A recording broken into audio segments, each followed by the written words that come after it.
Remand મંજૂર કરવામાં આવ્યા છે। ચંદ્રસિંહ મોરીના 1 જાન્યુઆરી સુધીના રિમાન્ડ મંજૂર થયા છે। જે મહત્વપૂર્ણ કેસમાં ઈડી દ્વારા રડાર પાડવામાં આવી હતી અને હવે કોર્ટમાં રજૂ કર્યા બાદ રિમાન્ડની માંગણી થઈ।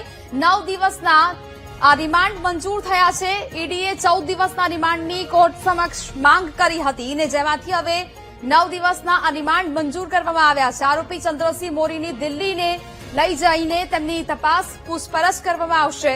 સુરેન્દ્રનગરના નાયબ મામલતદારના રિમાન્ડ મંજૂર થયા છે। ચંદ્રસિંહ મોરીના 1 જાન્યુઆરી સુધીના રિમાન્ડ મંજૂર થયા છે।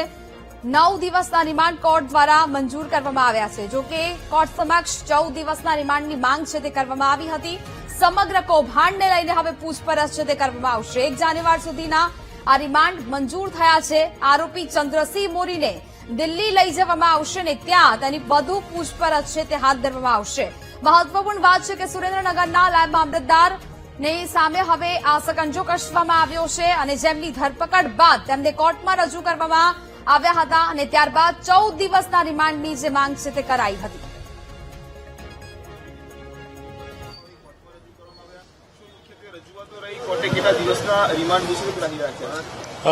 ઈડીની આજે રેડ હતી, એમાં રેડ દરમિયાન એમના આક્ષેપ મુજબ 67 લાખ રૂપિયા રોકડા એમને મળી આવેલા આરોપીના ત્યાંથી। એટલે એ સમયે એમણે બીજો એક ગુનો દાખલ કરી ઈડીમાં અને સાથે સાથે અમદાવાદ એસીબીમાં બીજો ગુનો દાખલ કરેલ છે અને આજે ઈડી દ્વારા કુલ 14 દિવસના રિમાન્ડની માંગણી કરેલી, જેમાં મુખ્યત્વે એમના ગ્રાઉન્ડ એવા હતા કે આ પૈસા ક્યાંથી આવ્યા છે, અન્ય કયા કયા આરોપીઓ આમાં સંડોવાયેલ છે અને છેવટે કોર્ટે આરોપીને 1 તારીખ સાંજે 5 વાગ્યા સુધીના રિમાન્ડ મંજૂર કરેલ છે। કયા કેસ માટે અંદર લાવ્યા હતા અને કયા કયા કેસમાં કાર્યવાહી થઈ?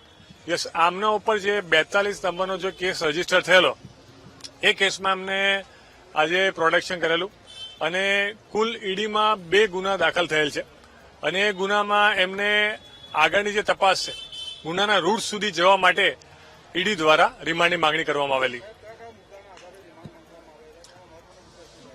મહત્વના જે મુદ્દા એમના હતા, પહેલો મુદ્દો એમને જ હતો કે જે 67 લાખની જે મોટી રકમની જે રોકડ રકમ મળેલ છે એ ક્યાંથી આવી છે અને બીજો એમનો મુદ્દો હતો કે આરોપી પાસેથી અમુક વ્યક્તિઓના નામ હિસાબો મળેલ છે તે અંગે એમને ઊંડાણપૂર્વક તપાસ કરવી છે।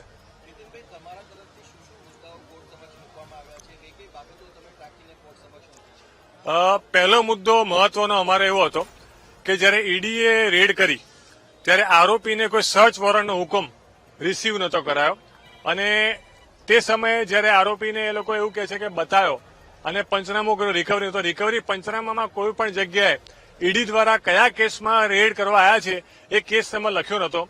અને બીજી વસ્તુ કે આરોપીને ગઈકાલે રાત્રે 11:15 વાગે અટક કરવામાં બતાવ્યા છે અને આજે સવારે 11 વાગે કોર્ટમાં લઈ આવ્યા, તો એમને 24 કલાકનો પૂરેપૂરો સમય કેમ ના યુઝ કર્યો અને 24 કલાક પહેલા કેમ એમને કોર્ટમાં લઈ આવ્યા, એ અમારો મહત્વનો મુદ્દો હતો।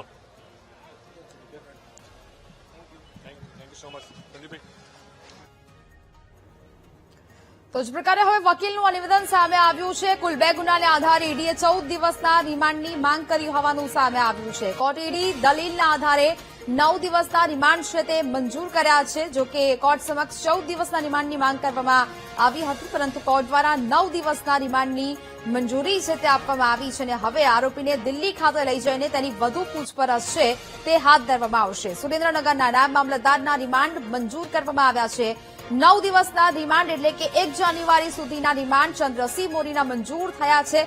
અમદાવાદની જે ગ્રામ્ય કોર્ટ છે ત્યાં તેમને રજૂ કરવામાં આવ્યા હતા અને હવે કોર્ટમાં કાર્યવાહી થઈ।